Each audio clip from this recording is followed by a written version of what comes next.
10 महिने झालं मी महासमाज एवढंच म्हणतो आम्ही आम्हाला आरक्षण द्या, आम्हाला राजकारणात नाही जायचं म्हणतोच का नाहीत, आहेत का नाहीत मीडियाचे बंधू साक्षीदार, 6 कोटी मराठा बी साक्षीदार आहे का नाही. 10 दिवसापासून आम्ही सारखं म्हणतोय, 10 महिन्यापासून. आता 29 ऑगस्टला 11 महिने होते बरोबर. आम्ही सारखं तेच म्हणतोय की बाबा आम्हाला आमचं आरक्षण द्या, आम्हाला राजकारण करायचं नाही. मग तुम्ही नाही दिल्यावर मी काय करू, किंवा माझा समाज काय करेल, राजकारणाकडनं द्यायचं काय करेन. तुम्ही देत नाहीत म्हणल्यावर आम्हालाच सरकार बनावं लागेल. मग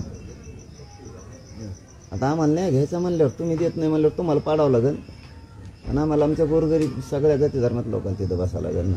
काय चूक आहे, काय चूक आहे. एक माणूस जरांगे 11 महिन्यापासून सारखं म्हणतोय की आम्हाला आरक्षण द्या, आम्हाला राजकारणात नाही जायचं, मला नाही जायचं, माझ्या समाजाला नाही जायचं. इतकं प्रामाणिकपणापासून इमानदारीनं सांगतोय मी 11 महिन्यापासून की आम्हाला नाही जायचं. तुम्ही जर देणार नसलात, तुम्ही मराठ्यावर जर अन्याय करणार असला तर मग आम्हाला जावंच लागणार आहे ना राजकारणाकडे, सत्तेत जावं लागणार का नाही दिल्यावर. काय चूक करतो मी. माझ्या समाजाला ते मान्य आहे, ते देणार नसले तर आपलं सत्तेत चला पाडाय आम्ही, हे समाजाचं म्हणणं आहे. जे समाजाचं म्हणणं आहे ते मी करतो.